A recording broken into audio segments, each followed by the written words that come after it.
Well, thank you so much, Ed.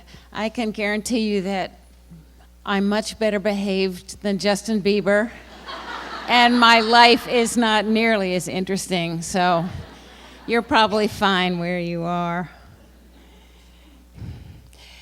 This feels kind of like a United Nations meeting with all the different representatives of different interest groups and the different roles that you play, from parents to university associated people to teachers who play different roles in the system, to specialists, the school psychologists, and SLPs. And I can't tell you, as much speaking as I do around the country, it is so unusual for an assembly like this to occur. We have triumphed before I've even said anything, just to get all of you in the room, because it means that after this meeting is over, kind of regardless of what I say, the joint planning and collaboration and communication is going to continue. So I'm just overjoyed to be one small part of what is going on here. Okay, so with the Common Core, I did think I was talking about dyslexia first, but I hope that the audience this afternoon will have substantial overlap with the audience this morning, because these themes are tied together. But as far as the Common Core goes, you should know that I was on the committee that drafted the Common Core standards. I was recruited in 2009 by David Coleman and Sue Pimentel, people I had known through my work in the past, and they contacted me and Marilyn Adams and asked us if we would draft up the section that became the foundational reading skills section of the Common Core. But also, we were invited to comment upon the rest of the English language arts standards, and we were also asked to submit drafts of other standards, especially in language and in writing foundations, that never saw the light of day. So I have actually a bit of a fraught relationship with the whole Common Core standards document, and what I'm going to talk with you about is basically, here's the big message that I want you to take away: that in spite of the fact that there are compelling reasons why we needed to develop a standards document, the impact of the standards will only be as good as the wisdom of the implementation. And if we forget all the lessons that we've learned from reading research because we're caught up in some particulars of a certain section of the standards, we're not going to find ourselves ahead of the game in the long run. So that's really the theme of my talk: how to reconcile the Common Core and the way the Common Core is written, and some of the things that are and are not said in the Common Core document itself, with what we know from decades of research in reading, language, and writing. Okay, so as you all probably know, there were multiple reasons why the Common Core had to be developed, and it was not a conspiracy for the federal government to take over the state's education policies, as they think over in Idaho, where I come from.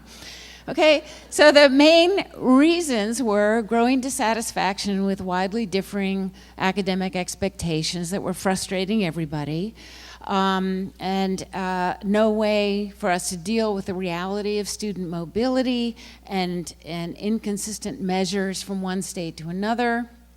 And obviously, we've heard over and over again that our high school students are relatively less well prepared for college and work than the high school graduates of some other countries, especially in Scandinavia, Europe, and Asia.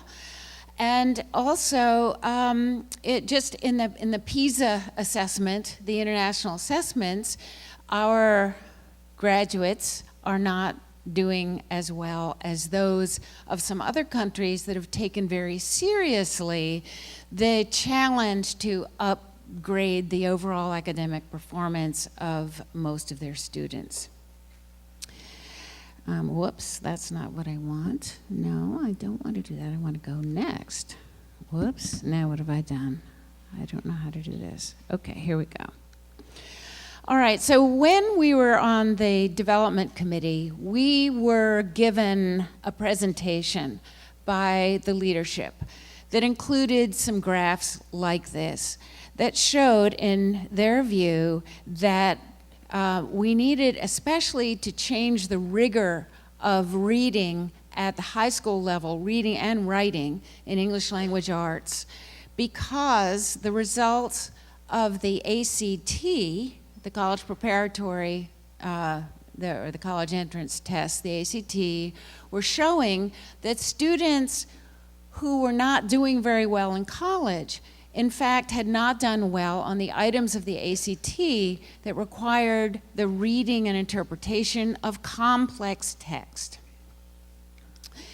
And we were shown graphs like this. And also, if students could read and interpret complex text, they were more likely to do better, to score at the average range or better in their four-year colleges, and they were more likely to graduate. And all that certainly makes sense. If you're better at reading complex text, you probably have a lot of other qualities that would enable you to be successful in a series of college courses. So the way the Common Core document was organized was not what I personally advocated, but what came out, as you know, were the anchor standards for reading comprehension in the beginning of the document, and then the section on reading literature, distinct from the section on reading informational text, and those sections divided into sections K to 5 and then 6 to 12. And then the foundational reading skills were tucked into the document starting on page 15 or 17 or wherever it is, after the standards on comprehension. The writing standards have to do with composition only. Then there's a section on listening and speaking, which, in a rather puzzling way, is divorced from the section on language. I'll have more to say about that soon. Okay. So here are the anchor standards, just to remind you of what the anchor standards say. There are 10 of them, and they're organized under the ability to detect key ideas and details in text. And here we have the term reading closely, which has now been enshrined in multiple workshops that you can go take on close reading. And this is where it comes from. And then the skill of analysis of where certain things are said in a text. It comes under key ideas and details. So this our good old main idea and details aspect of comprehension is strongly emphasized there. And then knowledge of craft and structure, or what I would call knowledge of the structure of language at the discourse level primarily, is emphasized in the next section. So students have to be able to interpret words and phrases, and of course that can encompass everything from complex syntax to figurative language to tone, author's tone. And so the point of view of the author is to be considered in this section of knowledge of craft and structure. And then there's the section on interpretation of knowledge and ideas. And under this section are the goals for synthesis and application of information within and across texts, the ability to delineate and evaluate reasoning and rhetoric. That's a very lofty goal. And then integration of information across text, and actually across text and non-text sources that you would find on the internet or through other media. And then the final one, number 10, the ability to read complex texts at grade level and above independently and fluently.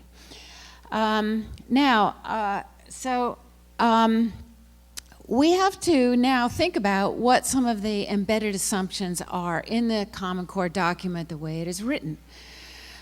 The first and major one is that all of those anchor standards depend wholly on whether or not students actually can read.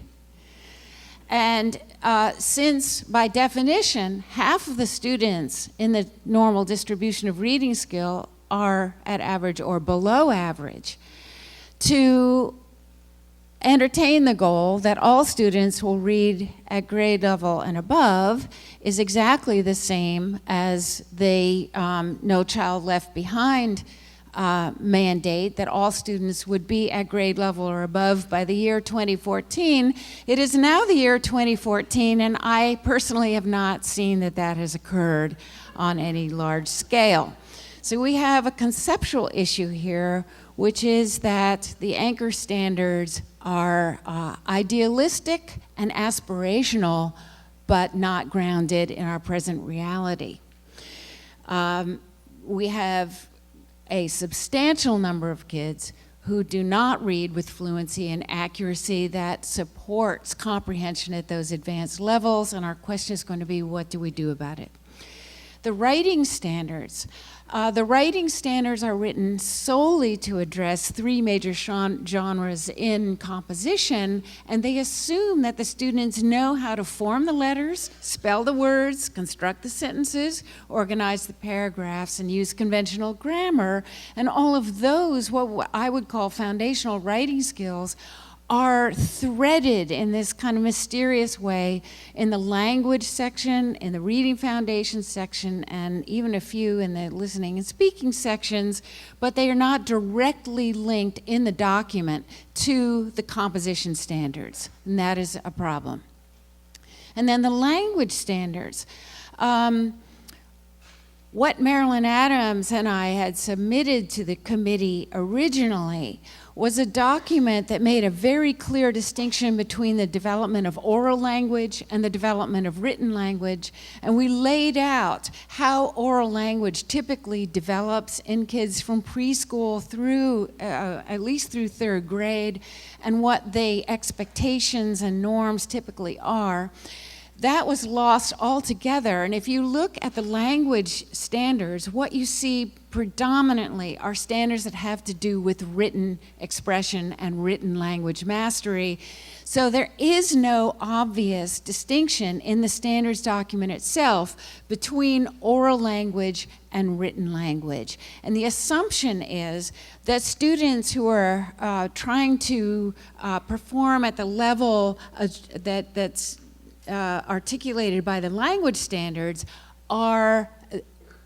do have those constructions at an oral language level, even though the standards don't say that. So these are embedded assumptions. And here are some more, and I would say unverified assumptions. That is, these are assumptions in the document that I think are lacking in supportive evidence. And which is an irony because the standards are all about reading a text to find evidence and supporting arguments with evidence. So keep that in mind. Okay, so one problem is that in the effort to align standards from one grade level to another and have consistency in language and sort of aspirations throughout the standards document, which is very elegantly written, that the assumption is that what is good for older students is good for younger students. So, for example, with older students, we may really emphasize the importance of reading a text closely for evidence and interpreting shades of meaning in the words and phrasing. But should we be emphasizing that to the same degree with younger students as we need to with older students? Those relationships are not spelled out in the standards themselves. There's another implication by virtue of the position of the foundational standards in the document that they are relatively easy to teach and acquire. They are lacking in detail, so they say things like, in kindergarten, the students should know some sight words. Well, it doesn't say how many. We originally argued for 25. We thought that was a good number that was consistent with a lot of state standards and was reasonable to expect. And they took that out, which is interesting because on the math side of things, the standards are very specific. You can use the math standards to develop curriculum with very little other assistance because the detail is there.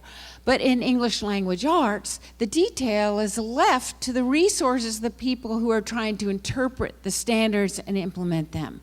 So you have to decide an awful lot about scope and sequence, about what to emphasize at each grade level. When they talk about common prefixes, you have to know which ones at which grade level and why. You have to develop a rationale for what to teach when, because the standards are not giving you that level of specificity. There is also an implication, by virtue of the organization of the document, that the field should somehow be directed away from presumed ineffective practices of the past toward better teaching of text comprehension, when in fact we were really gaining on things nationally as a result of reading first. We made significant progress in many states where the tenets of reading first were actually implemented as intended and as written.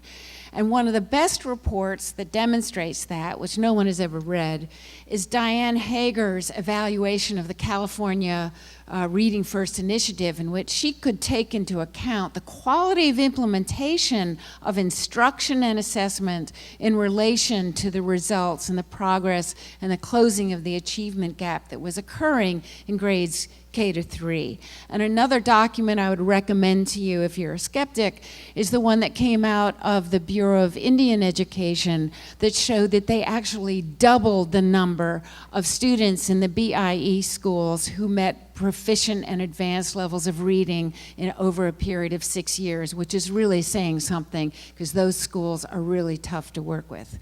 Okay, so another embedded assumption here is that the use of more complex informational text to teach reading at the early levels is somehow going to result in better readers at all grade levels, and that those texts should be used for instruction at all grade levels. This is unproven. It's untested. There isn't any evidence to show that this is the case, but it's an interpretation that's being made everywhere. So what I want us to do is back up and ask, how can we implement practices that are based on reading research and then ask ourselves, okay, how do we align these things? Where and how and if we can align what we know from research with what the Common Core is asking for? It's a different kind of approach that I would encourage you to take from one that says, oh, let's get all excited about the Common Core and then throw out everything we were doing before and start all over again and hope that everything's going to work. Because this is a grand experiment on a huge scale. One set of concepts to keep in mind is this, that when the Common Core document was actually written, there were 10,000 people who commented on it. And many of those, and so I ended up thinking when the final thing was published, that what it reflected was a kind of compromise of views that embodied what traditional English teachers value in instruction, those high school teachers in English courses who are trying to prepare kids for college level reading and who are teaching them how to read Henry James. And it also represented input from the reading research community to the extent that we had a voice. So the document itself represents two sort of lines of reasoning and two vocabularies for talking about what it means to be a reader. On one hand, we have the vocabulary of traditional English language arts, which talks about literary criticism, textual analysis, and written composition, and that's heavily reflected in the anchor standards and the written composition standards. On the other hand, we have the vocabulary and the science that informs our knowledge of teaching, beginning reading to novice readers and to struggling readers. And from that world, we have the vocabulary that was the organization of the National Reading Panel Report, and that is still the organization that I would say reflects the topics in our major journals. So the topic of word recognition and fluency, the topic of vocabulary and comprehension and how kids learn the meanings of words and how they learn to comprehend text, and the vocabulary of handwriting, spelling, and sentence generation as the precursors of composition. The research that supports that has supported not only the work of the National Reading Panel, but 13 more years of research since that time, is spread all over the country. There are a number of sites in California. There's a major site at the University of Washington. I hope you all benefit from the proximity of those centers. These sites continue to be funded by the National Institutes of Health. They work together. They work not only with one another, but they work internationally with Canadian sites, with Scandinavian sites, and European sites, and British sites. Much of this research has been ongoing for decades. And this is the body of research that ought to be informing our practice, but still there's a very wide gulf between the findings of these studies that are published in scientific journals and what often finds its way into our classrooms. But what does this research community strive to address? It strives to understand how people learn to read and write, why reading is difficult to learn, what distinguishes a good reader from a poor reader, and how we can intervene, in what ways we should intervene, and what tools for intervention are going to work.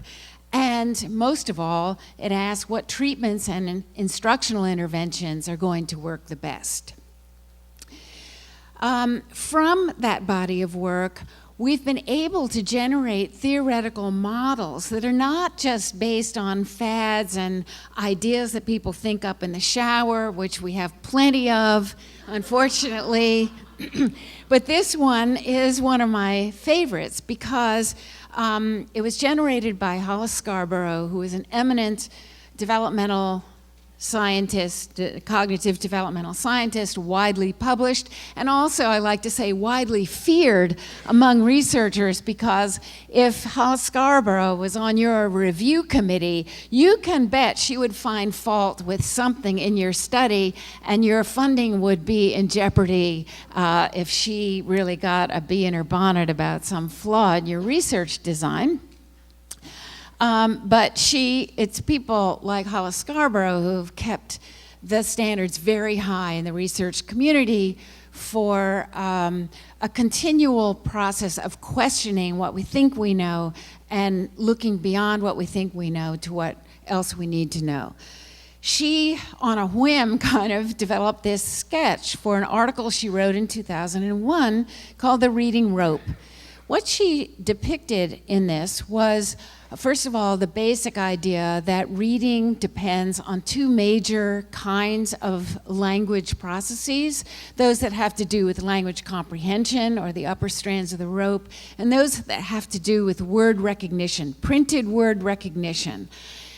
The point of this is that fluent reading depends on the integrity of every one of these strands. Another point of this diagram is that those strands are more and more tightly woven as reading develops. And the nature of reading and fluent reading changes over time as a person becomes a proficient reader. And a third major point is that we can and have measured the relative contribution of each of these strands to the overall product, which is reading independently for meaning. And we know statistically pretty much how each of these strands accounts for variance in reading comprehension at certain points in reading development. There are also, and this would be hard to depict in this diagram, but there are also known relationships among each of the strands. So what scientists do is ask, for example, with vocabulary, how is the development of vocabulary influenced by knowledge of phonology on the lower end of things? How much variance in text comprehension is accounted for by knowledge of individual word meanings? How do those relationships change whether you're looking at a first grader midway through first grade versus a fourth grader? So this reading rope is extremely valuable as a theoretical grounding for understanding the whole of reading instruction and reading assessment. But what those strands represent, all of them, are aspects of language. They represent aspects of phonological processing, orthographic processing, that is recognition of print and print patterns. They represent morphological awareness or knowledge of the meaningful parts of words, vocabulary and word choice in writing, mastery of syntax or command of sentence structure, both for writing and for reading.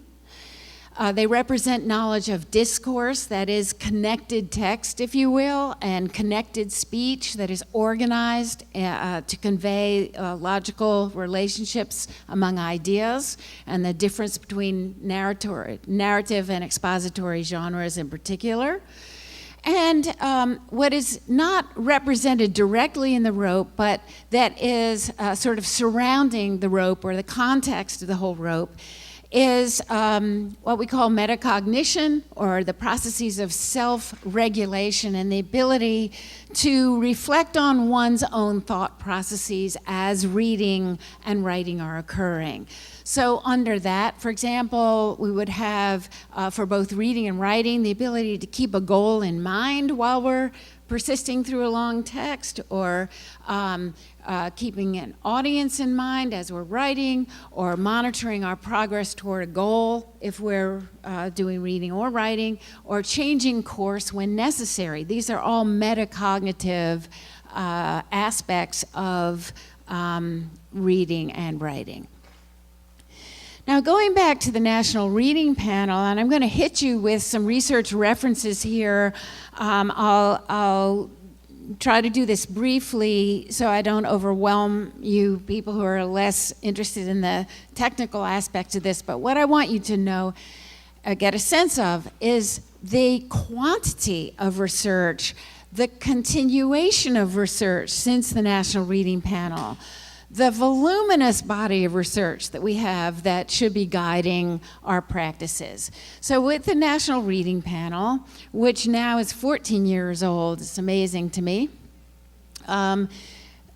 which was the last meta-analysis of existing research up through the year 2000, and all this was funded by Congress through an act of Congress in 1998. The panel selected studies. It amounted actually to about 200 studies overall that met the gold standard for scientific research at the time. And for example, there were 38 studies that compared code emphasis instruction with literature emphasis methods. And the conclusion, which was consistent with at least 5 major reports that had occurred from 1967 onwards. The conclusion was that systematic, explicit phonics instruction was beneficial for all students in the early grades and was particularly important for students at risk.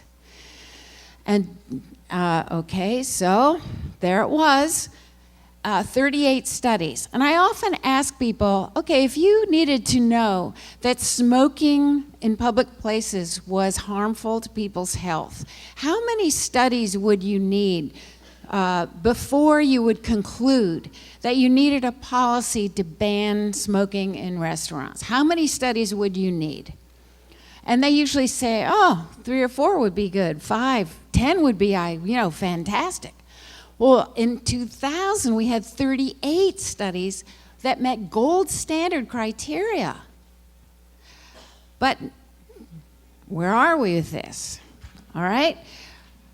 But since the National Reading Panel, in case you think the case was closed, I've just listed here a series of resources and a series of findings. Let me do this very briefly, and you will have copies of these slides. Okay, Beverly Weiser and Pat Mathis at SMU in Texas. Approaches that include a strong encoding component are more effective than decoding only. So what they're showing is that methods of instruction that are truly multisensory, that is, they involve kids writing words and writing letters as they're learning to name those letters and words, and that integrate spelling with reading are more powerful than those that don't. Systematic, explicit, synthetic methods are effective for struggling readers in grades 2 and 3, not just kindergarten and first grade, and that's a Benita Blackman et al. Study through Yale. Very extensive, very carefully done, with a lot of fMRI research that went along with that. Linnea Erie has continued to do studies on exactly what is helpful to kids who are learning to read, and has shown in a very detailed way that analysis and synthesis of phoneme grapheme correspondences is the heart of the matter. Not learning by analogy, not learning whole words, but phoneme grapheme correspondences and syllable patterns are the heart of the decoding process. And here's some more fine print. Susan Brady has done a review of the instructional studies that have been done since the National Reading Panel. You can find it in her book on Understanding Individual Differences, 2011. And she's shown that multi-component programs produce greater gains than single-component programs. So if you think in terms of the reading rope, a program that addresses all of those strands, but in relation to where the kids are in reading development, are going to be the most powerful. Aaron and Joshi have done some comparisons of methods that work with different kinds of reading disabilities, showing that those kids with phonologically based reading problems respond to a certain format and type of instruction that is different from kids who have specific comprehension problems, and we ought to be mindful of that. We have Mary Beth Calhoun's studies. There are now 4 or 5 of them showing that older poor readers, this is for your middle school teachers and your high school teachers, the most powerful approaches put a strong emphasis on decoding words and linguistic analysis in the beginning of an instructional process, and move gradually to an emphasis on comprehension once the kids develop some fluency and accuracy in decoding, even if they're in 6th, 7th, and 8th grade. And she has shown this many times over with studies that last for an entire year that are conducted in public schools. Carol Connor, who is now, I think, in Arizona and used to be at the Florida Center for Reading Research, has done a lot of work showing that teacher-managed, code-focused instruction is more effective for average and below average students in grades 1 and 2 than student-directed sort of discovery learning, and so on.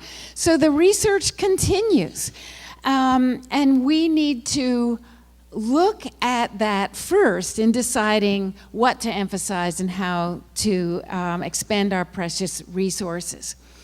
All right, another finding that has not been challenged, and that in fact is being extended downward, is that reading trajectories are established very early. So most, but not all, of the kids with reading difficulties can be identified through universal screenings that begin in kindergarten. And if we know what we're doing, we can even begin screening in preschool if we know what we're looking for, and even earlier than that. We now have some research ongoing showing that kids who develop reading problems have detectable differences in the way they process phonology early in life, even at age 1. This is not, commonly known or utilized research at this point, but that's where early research is headed. So the message here is that we cannot, I don't think Oregon is one of these states that's mandating retention in 3rd grade if kids haven't learned to read, but when I am in one of those states, I'm fond of showing this graph and saying 3rd grade is way too late to be investing in teaching kids how to read. You've got to do the job well from the beginning, and instead of wasting precious time doing elaborate, this is why RTI came about. If you wait to do elaborate comprehensive evaluations to get kids into reading instruction that's going to work and prevent reading disabilities and ameliorate reading disabilities, you are wasting weeks and weeks of very precious instructional time. And while comprehensive evaluations may be necessary for some down the line, the primary responsibility that we have is to do the job as well as we can, as effectively as we can, as early as we can. Thank you. Thank you. I hope that means that that's going to be happening here. Okay, now back to the Common Core. Now, the Common Core document does not tell you things like this. You have to know what the research literature says. And the Common Core document, if you just read it as a naive person, you would think, oh, those foundational reading skills, they're just going to come along if I'm really, I'm reading aloud to kids from complex informational text. Well, my friends, reading aloud from complex informational text does not teach kids how to read. And you cannot get that information out of the Common Core document. And another thing that the Common Core says, and I argued with this unsuccessfully, was that it suggests that kids should be fluent readers by the end of 2nd grade. When all of the data we have, and this is, the University of Oregon has been very instrumental in educating us about the growth of reading fluency, the gain in reading fluency between the end of 2nd grade and the end of 3rd grade is substantial. Kids are still learning how to read, and many are still gaining. If you're at 110 words correct per minute at the end of grade 3, that's great, but where you need to be by the end of grade 5 is about 150 words correct per minute. So reading growth continues through the end of grade 5. Fluency has not, for at least half the kids, has not been nailed down by the end of 2nd grade. I find that in our rush to do things that are aligned with the Common Core, we're also, in some places, abandoning very helpful tools and processes that will, in fact, enable us to find kids early who are at risk. And as far as I'm concerned, one of the most valuable contributions that the researchers at the University of Oregon have made over years and with decades of research is showing statistically the relationship between kids' performance on early indicators and their later performance on silent reading comprehension passages. And this is a pretty old graph, but I want to show this especially for the parents in the audience who may not know this research. We refer to these oral reading fluency measures as curriculum-based measures, as one of the subtests on Dibbles and Ames Web. These are universal screening tools that we use. Why do we use them? To help flag the kids who are at risk.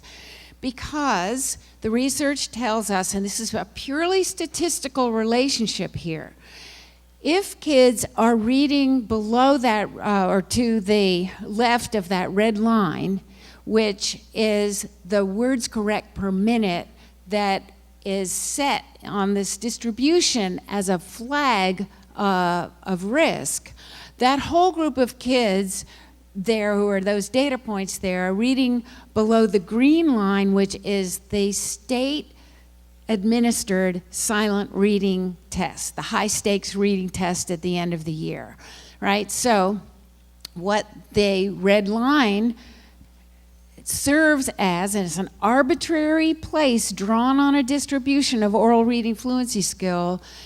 It's drawn there because if kids read below that level of passage reading fluency, they're at risk for not being able to read silently with comprehension. But if you look at all the data points here, and this comes from the University of Oregon, I got this slide from Ruth Kaminsky. What it shows is if kids read better than 120 words correct per minute, they are highly likely to pass the silent reading test. They're going to be in that upper right-hand quadrant. There is only one student in this data pool who reads at 120 words correct per minute at the end of third grade who does not pass the reading comprehension test that's given silently at the end of the year. It's a purely statistical prediction of risk. And the criterion is drawn arbitrarily to determine who's out of the woods and who isn't. And for those kids who are not out of the woods according to this one criterion, those kids, as it turns out, if they're between the 20th and 40th percentiles, have a 50-50 chance of passing that test at the end of the year. So what you get is a lot of what are called false positives. That is, these kids are falsely identified as being at risk for not passing the silent reading test. See? So this is not a diagnostic test. It's purely a tool for educators to locate as efficiently as possible. That means at the least cost in terms of time and money and resources, to locate those kids who need to be watched carefully and who need instruction that is informed and systematic and explicit and intensive enough to really reduce the number of kids who end up here. And if you catch them early and you do a really great job, you can really reduce the numbers of kids who remain in that poor reader group. And we have lots of data that show that. For example, now these studies, now I've got to add to this list, but there are more and more studies that show, when we say that, this is often misquoted, this research is often misquoted. When we say that only 5% of the kids should have reading disabilities if we do the job right, that is an oversimplification, because what the data show is that in all of these studies, some of them in clinic, some of them in classroom, some of them done by researchers, some of them done by teachers who've been coached, and so on. The percentage of kids who are below the 30th percentile at the first grade level can and should be at about 5%, below the 30th percentile at the end of first grade. This does not tell you about second and third and fourth grade or about sixth grade and seventh grade. It does not tell you about later developing learning disabilities. It does not tell you about language comprehension problems that emerge later.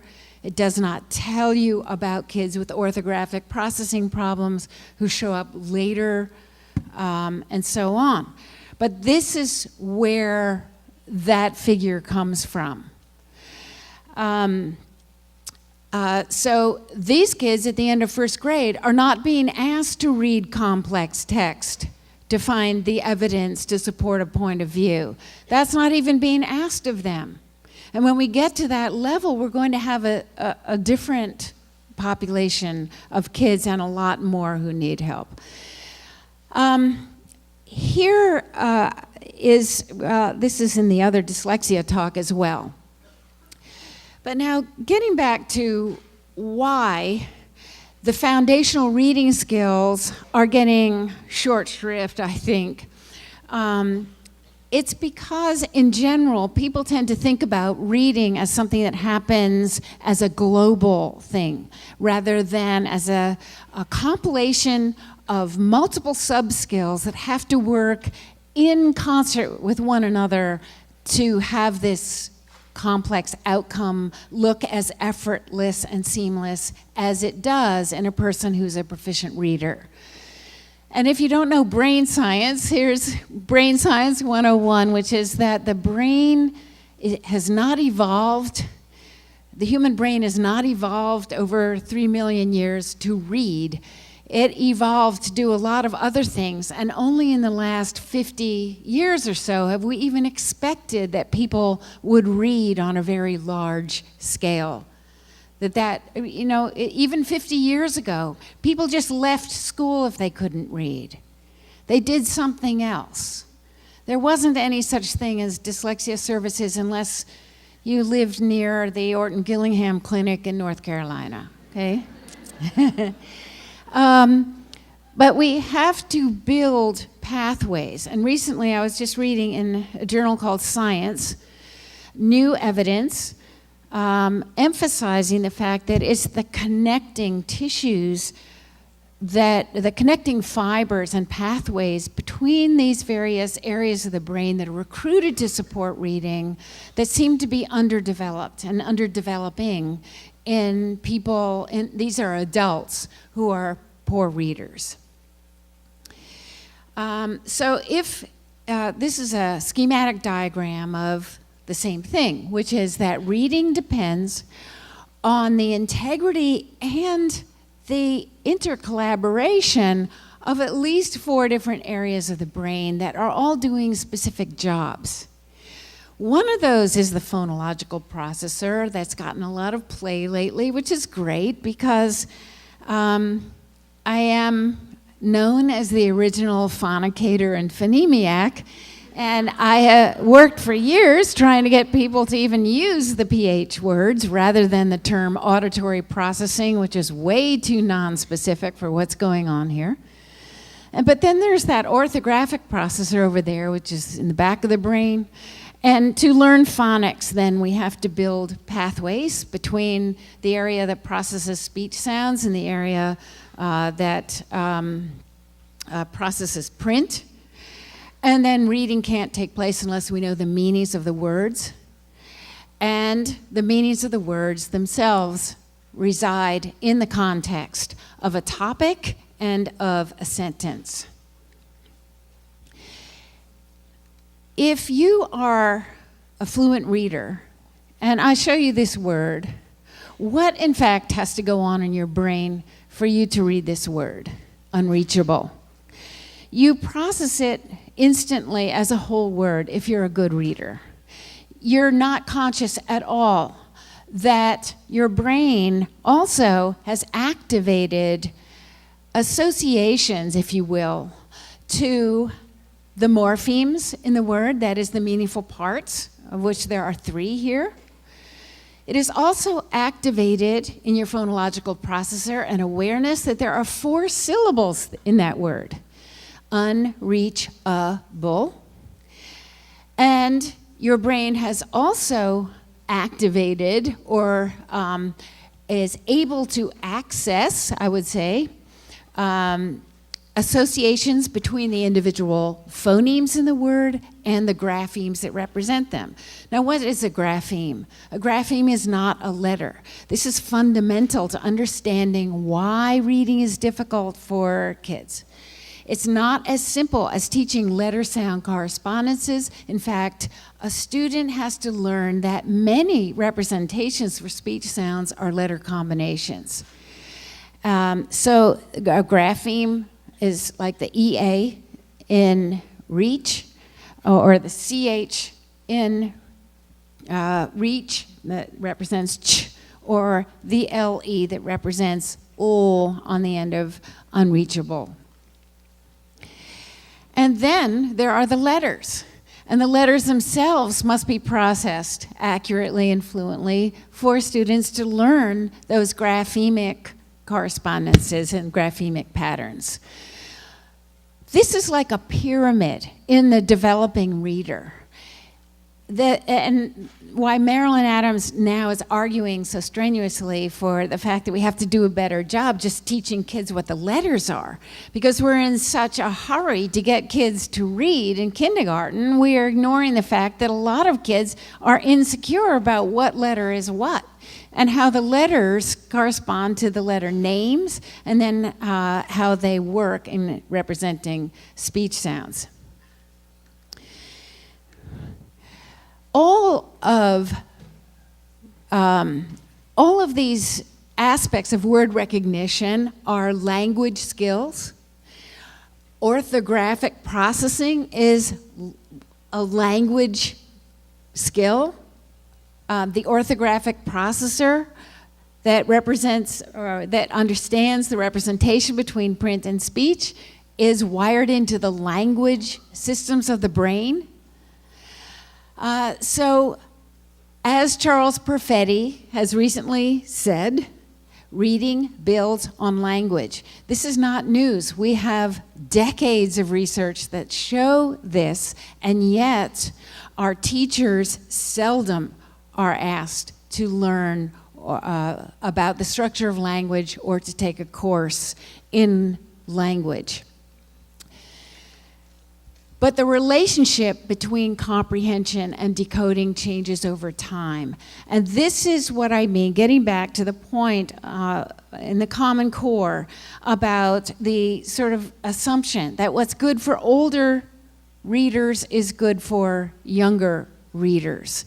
In fact, what our data show us is that younger readers have a different problem, if you will. They have to learn how to read the print and how to read the print fluently and automatically so that they can access meanings at a deeper level. These relationships are shown in the Connecticut longitudinal study results. Jack Fletcher has published this in the Fletcher, Lyon, Fuchs, and Barnes book on learning disabilities. But at the first grade level, 80% of the variance in passage reading is accounted for by the ability to read the single words out of context. That changes by fifth grade level, where slightly less than 50% of the variance in reading, passage reading comprehension is accounted for by the ability to read the words singly out of context. So the nature of reading changes over time, or as I like to say, reading is a moving target. What the first grade teacher has to know and do is not, on balance, the same as what a sixth grade reading teacher is going to need to do. Here's another slide that says the same thing. I want you to know how much agreement there is in the scientific community about this very fact. Frank Valentino and colleagues did a very detailed analysis of the development of reading over time that was published in Scientific Studies of Reading in 2007.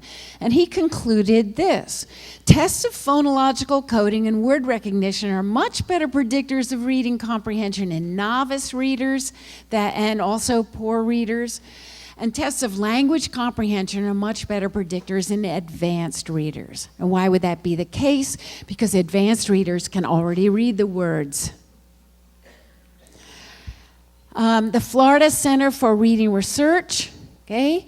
Here's another one. Oral reading fluency, how much variance does it account for in overall reading ability? It changes over time. And verbal comprehension, which is measured by things like vocabulary and the ability to interpret complex, challenging text.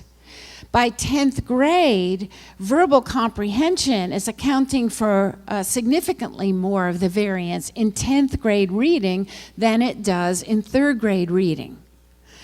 Therefore, if you look at studies like this, the challenge of teaching reading in the beginning levels or to novice and struggling readers is really quite different from teaching older kids who can already read very well.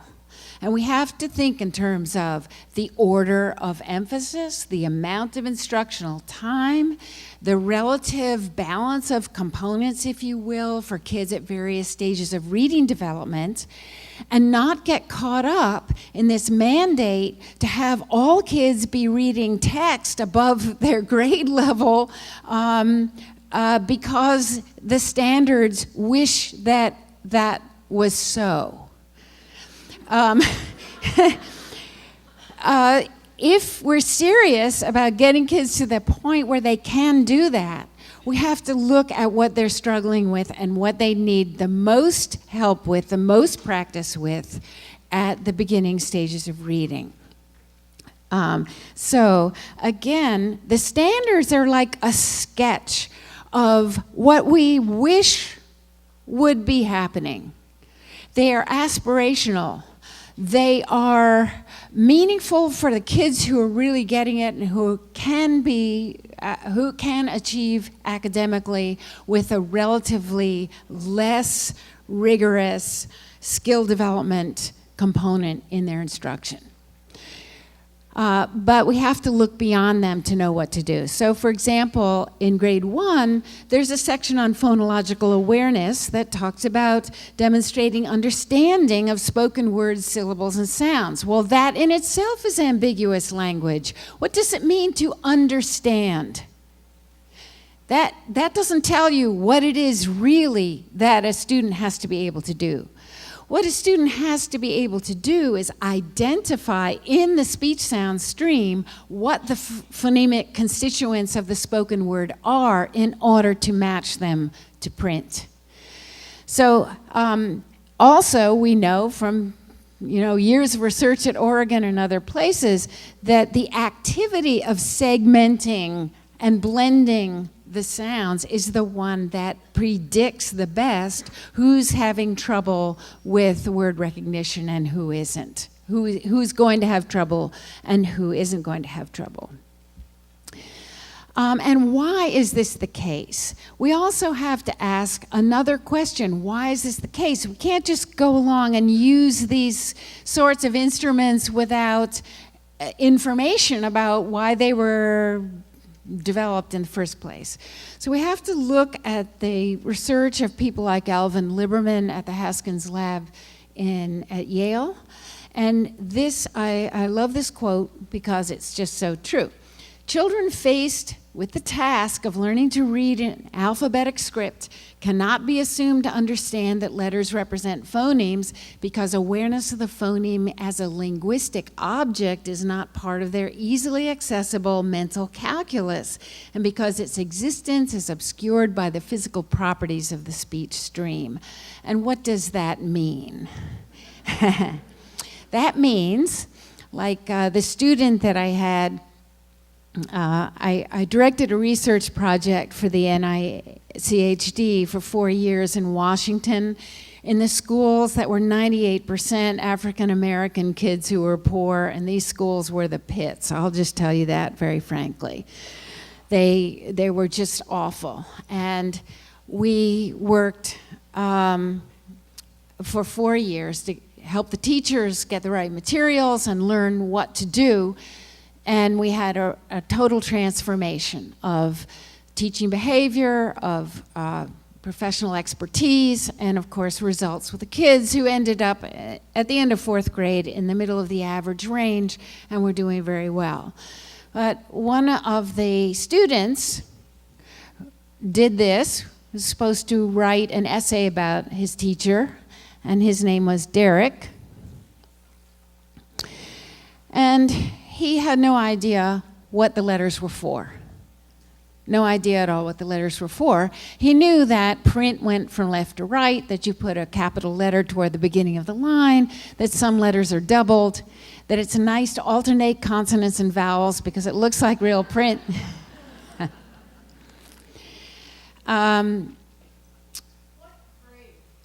This was actually the beginning of 1st grade that this writing sample was taken. I had a kindergarten student I was screening, and I asked her to name the alphabet letters, and she named them, and then I said, well, okay, we're playing a different game now. Tell me, what's the first sound in cat? And she said, meow. Because she had no idea what I was asking her to do, and it turns out she really bombed the phoneme awareness tasks. And we put her on the watch list, but we decided we needed to teach her first. So we adopted programs that were very strong in teaching phoneme awareness, phoneme grapheme correspondences, and the spelling of basic sight words. So this child was just finishing, actually this was April of kindergarten. I love this writing sample. This was one of the classrooms where all the kids met benchmark by the end of the year. So he wrote, Abraham Lincoln was a man who worked at the White House. George Washington worked in the White House too, but one day they didn't come. People was there, and then he ran out of steam. He did this on his own. This was his break time. He thought it was so much fun to use what he had learned about sound symbol correspondences to write. And of course, I stole his paper, and there it is, immortalized. But if you have an eye for what you're looking at, and you can see that he can write Abraham Lincoln in a reasonably phonetic spelling, and that he also, because he has a grasp of what the letters are for and how they represent language, he also has noticed things like the word people has an O in it. He's just not sure where it goes. He also has acquired the beginnings of what we call a sight vocabulary for spelling, but that is, he's memorized high-frequency words like was, and he can do that because he has a sense of the print-to-speech relationship. So we have been able to show through lengthy research that if you have a standard that kids are supposed to be able to do these phonological tasks, you need to give teachers a progression to follow and a set of activities that follow that progression, so they're not just winging it and doing it whenever it feels good on Friday afternoon. They need to know that there is a progression. They need to know that phonology is all about what the mouth is doing, not just about sounds that you hear. That it is about linking phonemes to print. Because if we just work on phoneme awareness, it does not generalize to reading. That's been shown, and I was shocked when I found that out, actually. That was about 15 years ago. Also, 5 to 10 minutes a day is plenty to educate this phonological processor. But the key is calling attention to what the mouth is doing, because, as Liberman says, it's the obscurity of individual sounds within the spoken word that makes phoneme awareness difficult for kids. Okay, so here's the 4-part processing system in different colors here. And so our job is going to be to educate each of these processing systems systematically and cumulatively over time. But phonology I guess if I go back to this one, the point here is that the arrows point from one system to the next. The arrows are really important in this diagram. If you teach phoneme grapheme correspondences without associating those words with meaning, you're also shortchanging the student. And that is not just because vocabulary is a good thing to teach. It's because, as Perfetti says over and over again, the higher the quality of a lexical representation, for those of you with a scientific background, the higher the quality of a lexical representation in memory, the more easily a student is going to retrieve a word and use it and file it in an accessible place in the lexicon. So let me say that in plain English. Learning the meaning of a word along with its sounds and the letter patterns reinforces memory for the word and enables a student to have another handle on that word, not only to store that word in memory, but also to pull it out on cue when that word is being read. Marianne Wolf's work also addresses this, and she addresses it in terms of fluency in the whole system of associations of these brain systems that have to educate one another and work together, right? And her emphasis has been on building fluency by simultaneously and in parallel educating all of these language systems through the daily lessons. So she emphasizes sound symbol correspondence, automatic recognition of letter patterns, recognition of morphemes or the meaningful parts in words, and use of those words in context, particularly multiple meaning words that can be learned in the context of little decodable stories and so on. Phonology is not unto itself, and sometimes we treat it that way. And I see this now more in these neuropsychological models, and phonology is off somewhere by itself. That should not be. It should be reintegrated into a conception of language as a whole, and we need to remember that to learn word meanings, we have to differentiate the sounds of the words. For example, flush, flesh, and fresh only differ in one phoneme, but they have very different meanings. And you all know people, and I know lots of them, who confuse words that sound alike, like secede and succeed, assess and access, antidote and anecdote, tenant and tenet. Diffuse or diffuse, advice or advise. Now, how can you cannot teach kids to spell these words unless they process them also at the level of their meaningful distinctions. And you give them exposure to how these words are used in syntax and within a meaningful discussion.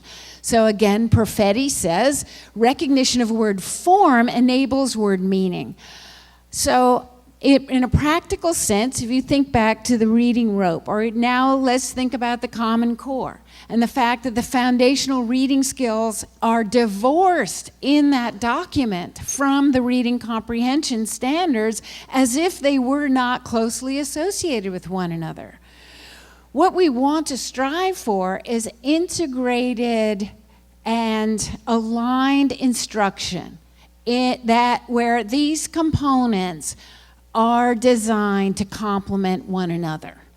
So we don't want, if we possibly can, we don't want a little phonics lesson over here where none of the words and word patterns are being reinforced in the students' reading or spelling lessons. It's quite a trick to design a program that is integrated in that way, and we have a few good ones out there that we need to use more. Okay, so in the Common Core, we have, for example, the phonics and word recognition standards, for example, in grade 2. And there's this nice long list in grade 2 of all the things kids should be able to do. Well, our research data tells us that for at least 30 to 40% of our kids, it takes much longer for them to learn all of these things that are on the list. And we have to continue as fast as students can go and as slowly as we have to go to get them to learn all of these elements at an automatic level. And it often takes years to get students proficient in a lot of these aspects of phonics. So what do we do? And if I could rewrite the standards so that they were more informative, or have another supplement in there that would help people understand this, we would integrate spelling and reading instruction with the study of word origin and word meaning. We would equip teachers to explain the structure of language from these 5 different perspectives. That is, they would understand that spelling and the orthography of English is determined by the language of origin of the word, whether it's Latin, Greek, Anglo-Saxon, or something else. We would systematically teach them phoneme, grapheme correspondences. We would have them understand that the position of a sound or a symbol in a word often determines how it's spelled. We would emphasize the orthographic patterns in English print, of which there are many, including the syllable patterns and spelling patterns for endings. And we would teach them all about morphology. The first time I taught a course in morphology, I had one teacher raise her hand and said, "I thought that was all about digging graves." And okay, that's one way. Think about it. It's a multiple meaning word.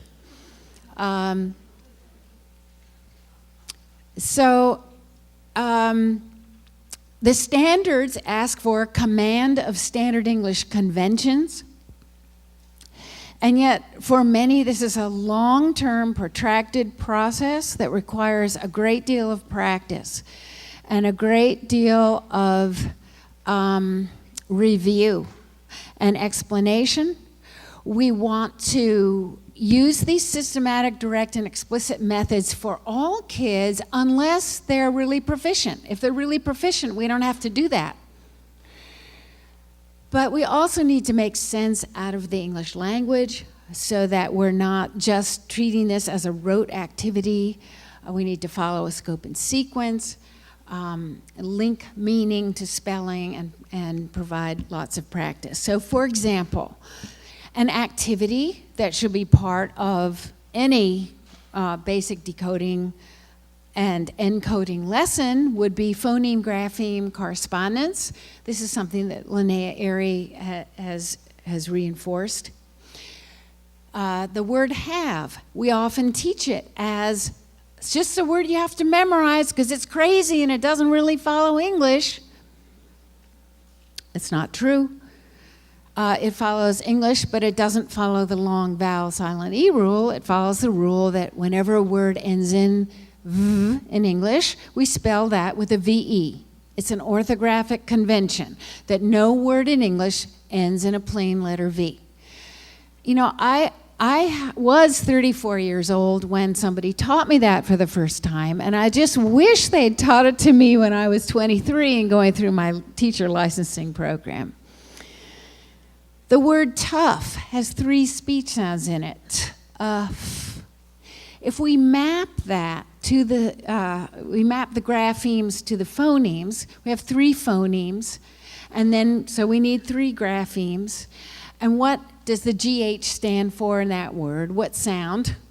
Thank you, very good. You said f, not f, and thank you very much. And you also said, and so the vowel is right, in tough. But in the word through, we have that same letter sequence, O-U-G-H, that is functioning in a different way.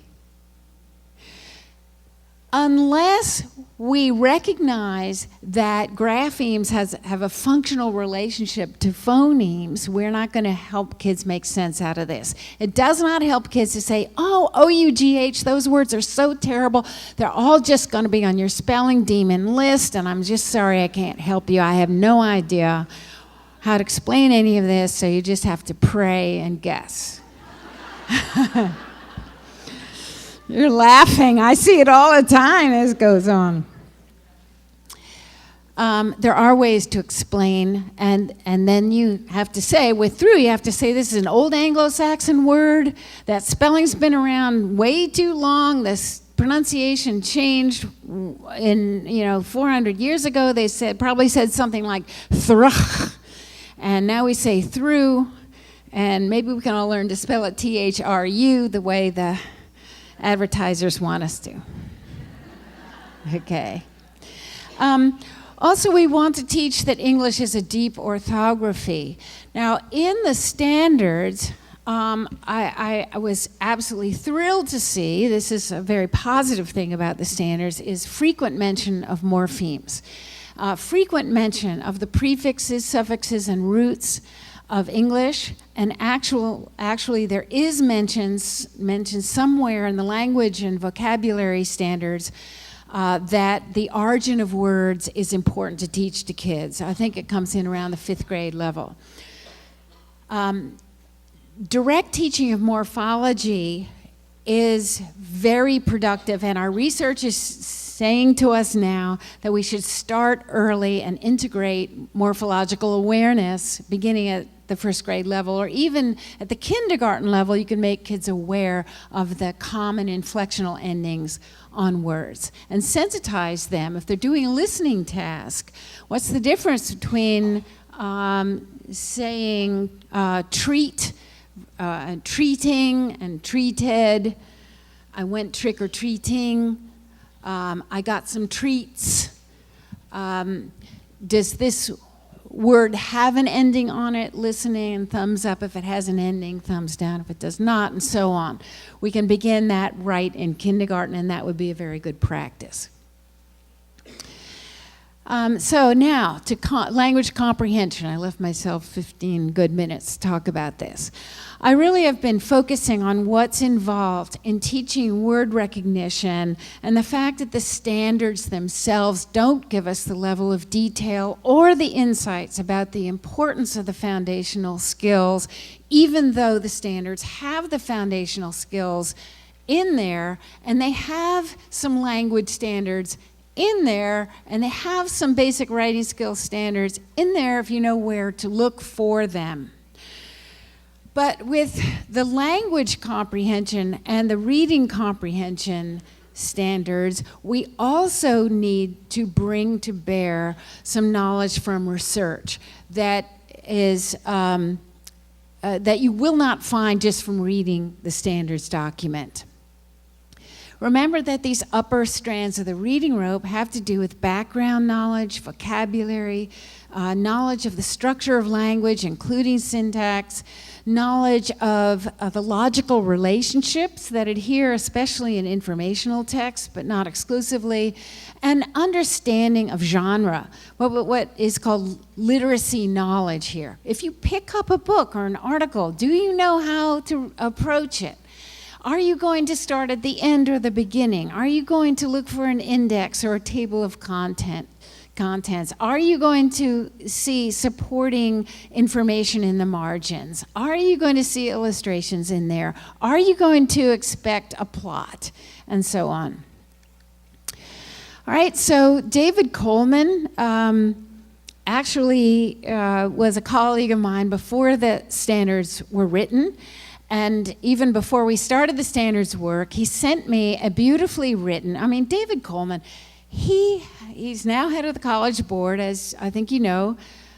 He was a Rhodes Scholar from Yale University. He got an advanced degree in English literature from Oxford. So the guy can write. He's really articulate. And he sent me a one-pager on what reading comprehension was all about. This was about 2008. And so he said, good readers read like a detective. They rely solely on evidence within the text to determine what the text says. Students also draw conclusions about what is unstated but must be true given the text. And so this idea has found its way into the standards, and in the implementation of the standards, one of the things that I've seen is the suggestion that teachers spend very little, if any, time on background knowledge. And where does that come from? Well, you can see in David's first paragraph here that if students are to rely solely on evidence within the text to determine what the text says,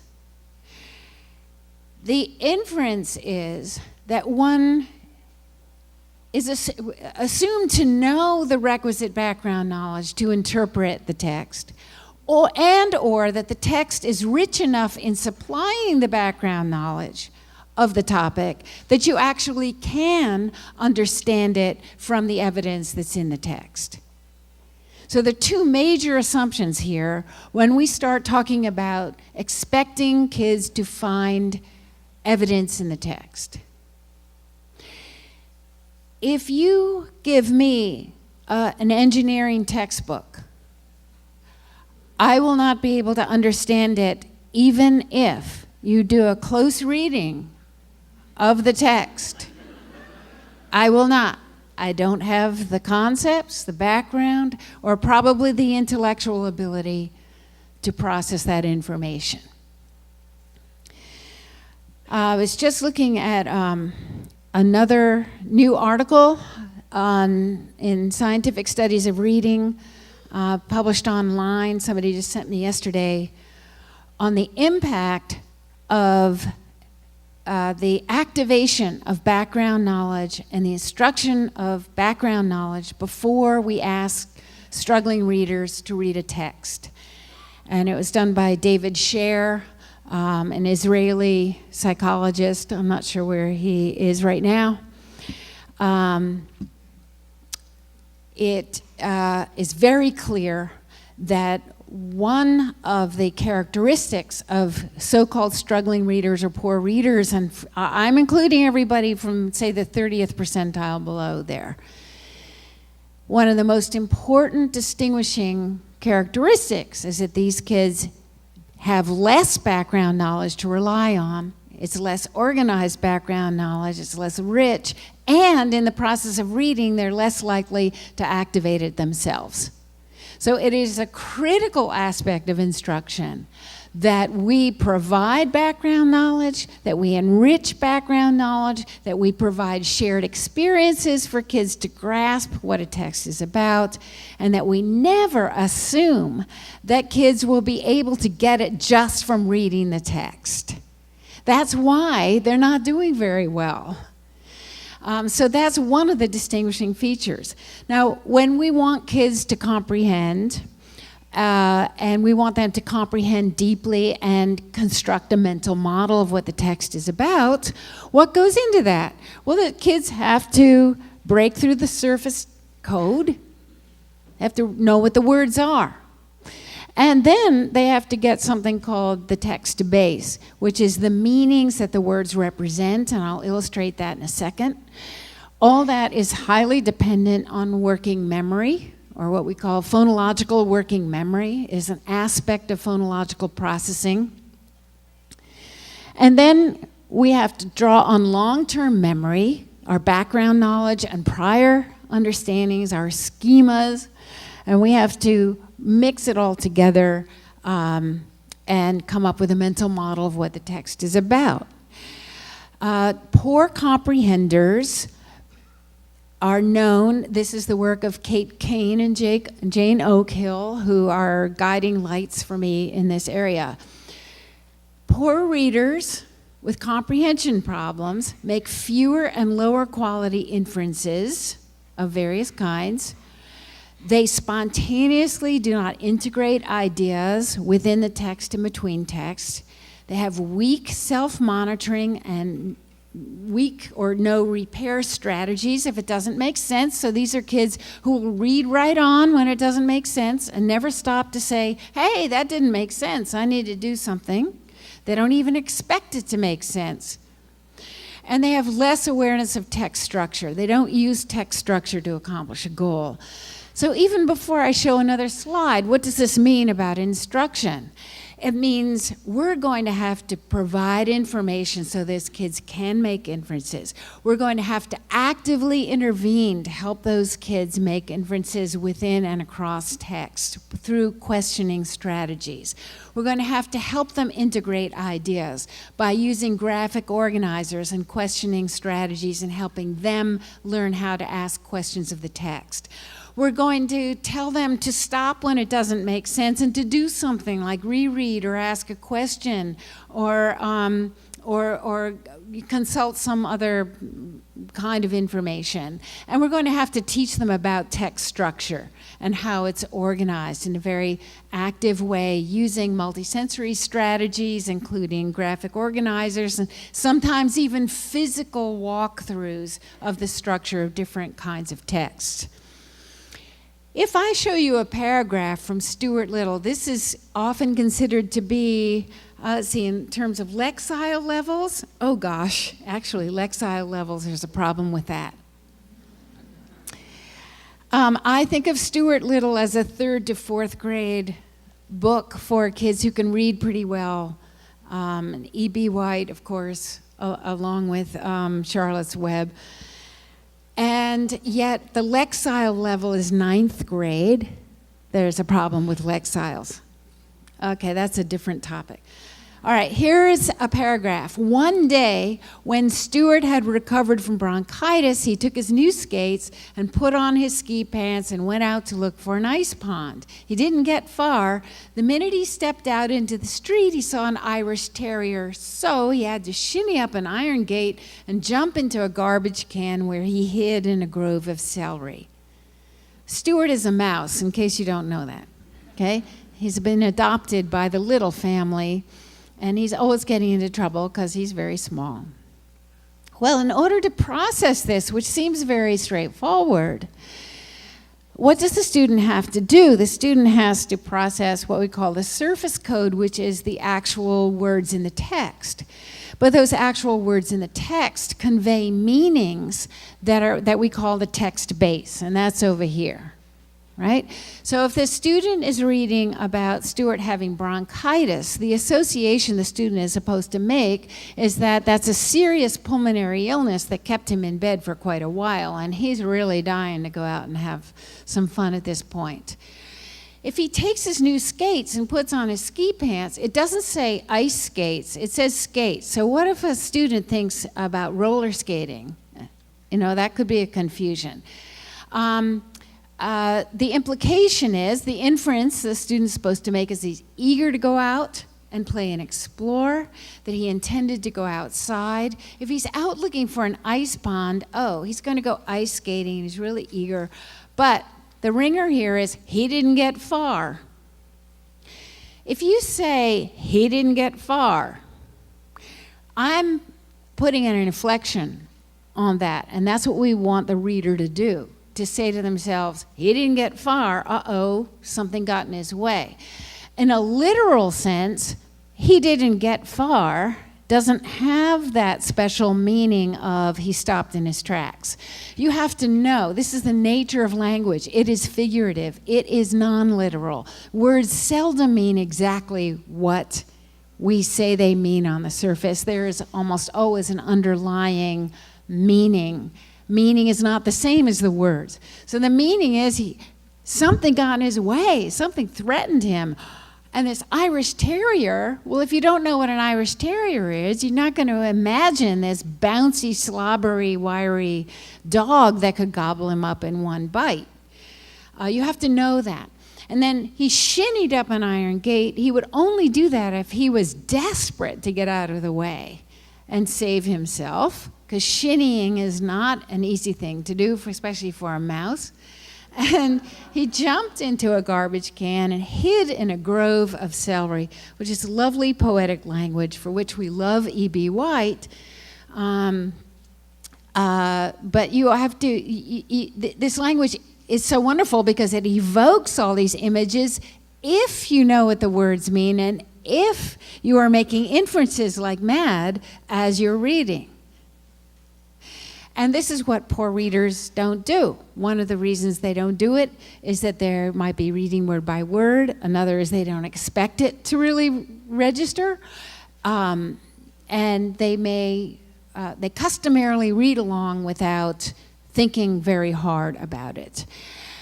So where do we need to work? And here's, again, something that is sort of buried in the Common Core.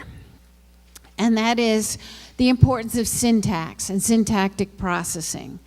The Common Core doesn't, in the anchor standards, doesn't mention the importance of interpretation of syntax or teaching kids systematically how sentences work.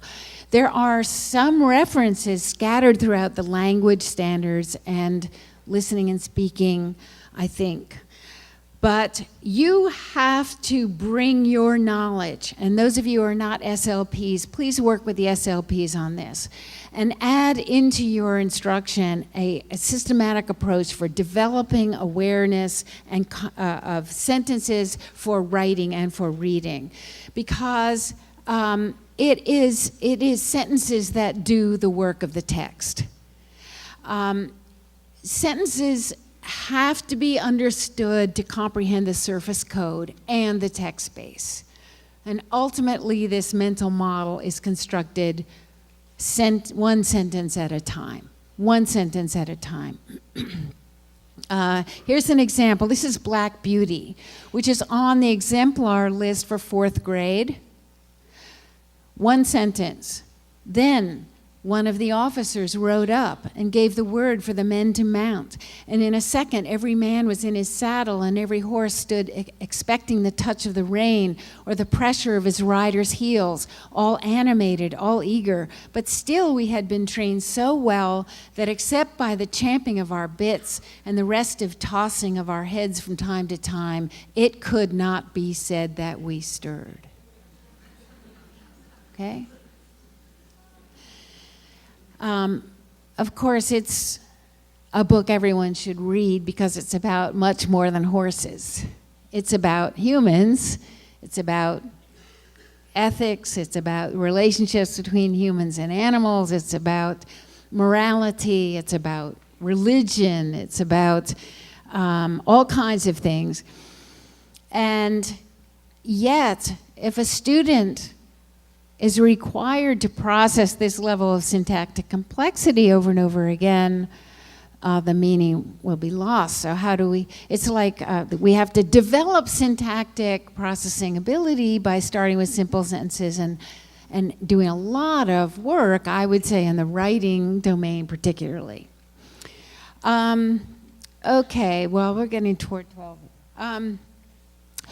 In the language, okay, here's one just big idea for you. When you're thinking about aligning IEPs with standards and talking about standards-based instruction, please put more emphasis on the language standards than they are now receiving, and bring to your interpretations your understanding of the relationship between spoken language and written language, and the importance of having kids be able to process oral language to do the listening and speaking part of this in conjunction with reading and writing.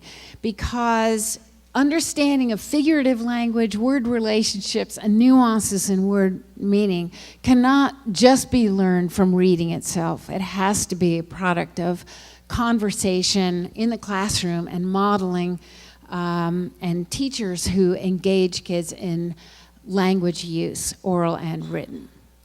What we're striving for, I have too many slides here.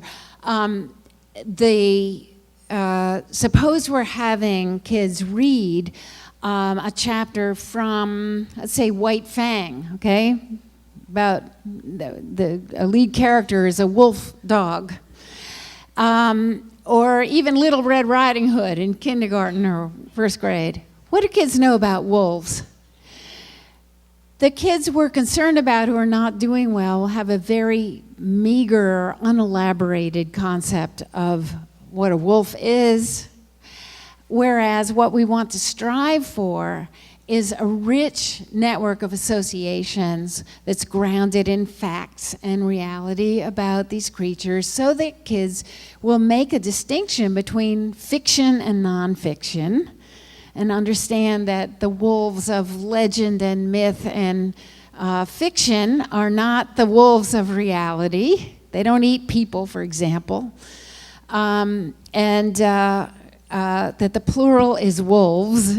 I find interesting relationship between people who know what the plural of wolf is and other sources of knowledge or not. Okay, so if we have kids reading about the, say, ecology of Yellowstone National Park, and they're not very good readers, our job as teachers is going to be to guide kids through the text, actively guide kids through the text.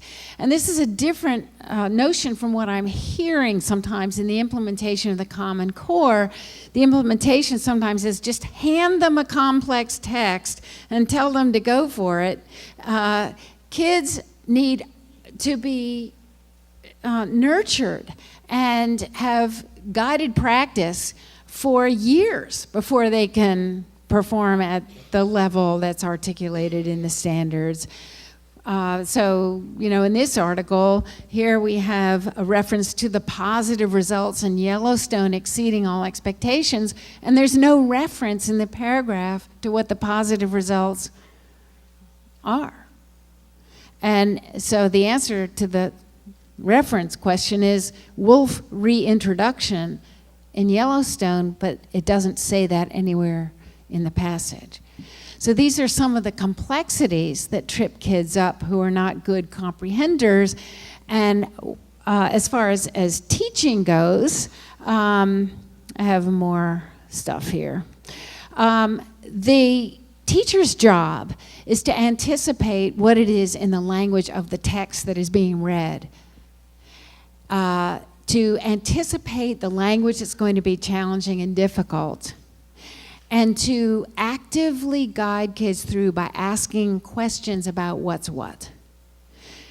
We often leave to chance whether kids can figure out a reference, even for a pronoun, or a reference for a phrase, or the meaning of a little word that is a logical connector in a sentence.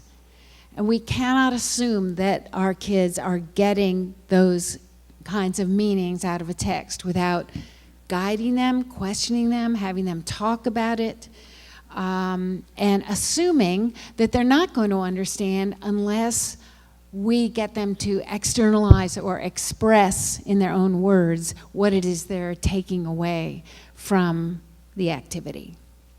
So to sum up here, can we teach the kids to read better? Absolutely, we can. We have all kinds of data that show us how to do it. And it takes instruction, that's number one. Good programs, so the teachers aren't inventing this themselves. Assessments, and I would say in terms of assessments, a minimal amount of time on assessments necessary to identify who needs instruction. And then we need coaching for teachers and professional development that teaches them how to teach more skillfully, which is a matter of knowing instructional design and the content that they have to teach. At the same time, we can improve the quality of the text that we give kids to read. Even kids who are poor readers deserve to read something that's worthwhile. And one of the things that I really like about the Common Core is the emphasis on high quality literature, which can be made accessible to kids who are poor readers through skillful instruction. They can deal with thematic depth and with a variety of genres, and with engaging ideas and substantive content, and something that triggers the imagination. That's what makes a text worth rereading. But first, we have to make sure that kids can read. So let's do these things. We need to prepare the teachers. If I could take all the money that's being spent on developing these darn tests, if I had my way, I would put the testing process off. I would use it on a very limited basis, way down the road, and first focus on teaching and teachers. Our teachers need to know what to do and how to do it.